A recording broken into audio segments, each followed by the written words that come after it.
Real Enigmas and Theories is back again with another video. Hey yo, Emma was up in this video looking like her perspiration smelled so strong. Careful what one wishes for. She needs to bathe it at dusk and at dawn. I have to say something real quick. Back on September 8th, I sat down to watch the first 3 episodes of this series. At the end of the first episode, I remember seeing a shot of Apollo in the woods saying something like, "Give me back my wife and son," or something to the effect of, "Give me back my son," or "Give me back my wife." I heard it. I know I saw that and heard that. I never mentioned it in any of my videos because when I went back to see it, I couldn't find it.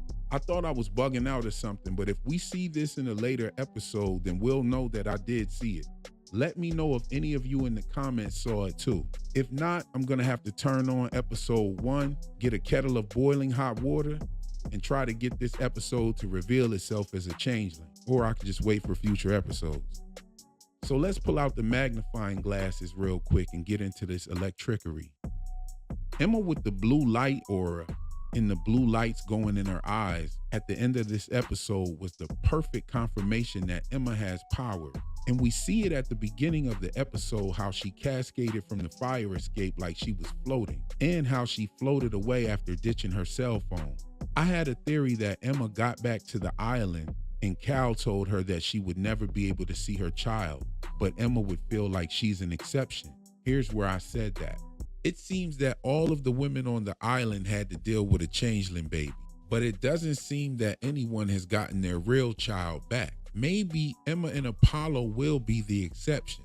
I'm sure that when Emma came to see the wise ones, she expressed wanting her real baby, and Calypso probably told her that that might not be possible to getting back.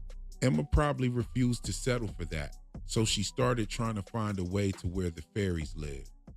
Something else I said on here was about Emma getting ass naked and doing the Ishtar pose. That statement was about the aspect of fertility, and some of you theorized that her pose was reminiscent of the Baphomet pose, which also represents the fertile union between the above and below. And we do get a Baphomet pose from Emma when she pulls herself out of the boat. Now the word Baphomet or Baphometus can be broken down into bathe in mathematics, which would be fitting for this episode entitled Aftermath. Even the narrator breaks down the word in the beginning of the episode as well, after and math. And that scene with Emma by the boat, as I said before, is symbolic to Apollo's baptism when the women got him. We also get the reference to the above and below scene when Emma reaches the mole people. Not only does Wills say it, but the symbolism of the camera turning in the drain pipe and Emma going down but appearing to go up into the mole territory. Very reminiscent of the scene where Apollo puts the red string on his finger when he goes through the portal and is able to see North Brother Island. Now I believe that Apollo was able to pass through that portal due to the red string on his finger. And I noticed someone else's red string in the tunnel when Emma was coming down into the corridor. So we know that old Blue Eye is not the only person using this form of magic. We also saw Callisto using a red string as well. So this may be more than just a common thread. Hey yo, shout out to a subscriber, Luna Cascade. In the tunnel, we see the word Luna as Emma cascades down the ladder. I thought that was pretty cool. Another prediction of mine is that Emma thought that she may have killed Apollo, but then she realized that he was alive when she saw the news reporting that he had survived. I never thought that Emma's third wish was to become a witch, and I even pointed out that she already had powers. And the women at the library along with Emma served as a 4 cardinal parts of a conjuring team, or the 4 elemental forces of witchcraft. And when I seen Apollo enter the library with the shotgun, I noticed how Cheryl was charming Apollo for him to calm down. And now realizing that Emma was there in that moment, completing their 4-witch circle was why Cheryl was able to calm Apollo down, because he was definitely there to bring some smoke. We also hear Emma bring up the word batshit again. As I mentioned before, bat guano is an ingredient used in witches' potions. Apollo also mentions batshit to Willie when they were in the cell.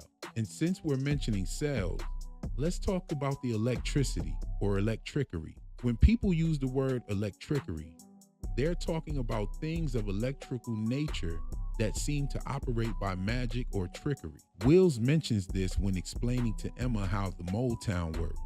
We also see a form of electricery when the women were receiving those vanishing text messages. Also, the color blue is commonly associated with electricity. And out of all of the colors used to convey messages in this series, blue has been the dominant color used throughout the entire episode and the entire series with all of the characters. We see the Washer Witch with a blue eye, and Callisto is wearing blue real heavy in this episode. In that blue lens flare that seems to follow Emma wherever she goes. We see it in episode 5 right before Emma takes the photo in the jungle. And it's at the art gallery when Vigo unveils the portrait as well. We even seen it when she disappears at the airport. And I noticed the blue lens flare several times throughout this episode, even with Kim when she flagged the boat with her cell phone. The blue represents water as well, which is also a reoccurring theme with Lillian fixing a blue pail of water, Emma drinking from a blue cup when she was giving birth, William having on the blue jacket, Brian West in Apollo's vision. Talks about baptisms and our main characters being submerged underwater. We also see Gail wearing the blue, and in my video about Gail and her disappearing red bag, I had a theory about her possibly being instrumental in finding Emma.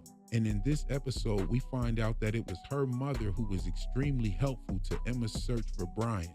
Moreover, we find out that Gail's older sibling was who had been swapped out with the Changeling. Her mother stated that Rachel was the middle sibling between Gail and her older brother. Side note, Gail's brother was wearing a bear costume and it made me think of Brother Bear. But this information about Rachel tells us that the Changeling doesn't have to be a baby or an infant. And it reinforces the possibility of Apollo being switched as a toddler or an older child. Moreover, Wills implies that he was taken from his mother at some point, yet it's not made clear if he was swapped out with the Changeling, but he does wonder if his mother searched for him, and he is selflessly invested in helping Emma find her son. What's dope about this episode is that you can actually insert this episode between 2 and 3 and it would fit perfectly.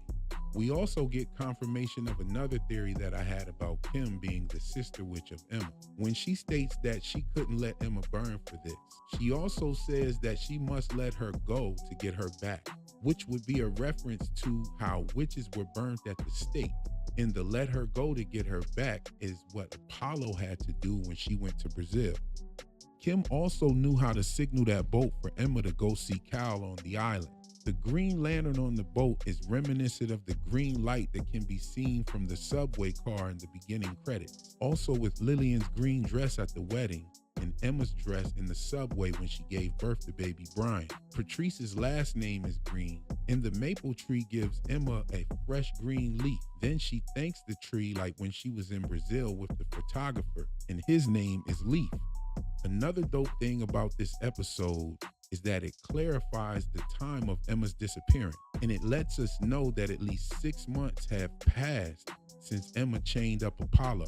We know that after that night, Apollo was in the hospital while Emma took her first trip to New York, and before that, Emma was drugged and kept in the cell. We also know that it wasn't until her second trip to the city that she heard Apollo taking the librarians hostage. That right there would be the start of his 3 months being locked up. Right after that is when she leaves and goes to the forest for Little Norway. So she's at the library when Apollo shoots the gun. She gets chased by the cops into the subway. And that's when Wills tells her about Little Norway. He tells her to go say her goodbyes and he'll meet her there tomorrow night. That all would have happened before Apollo even seen a judge or had a court date.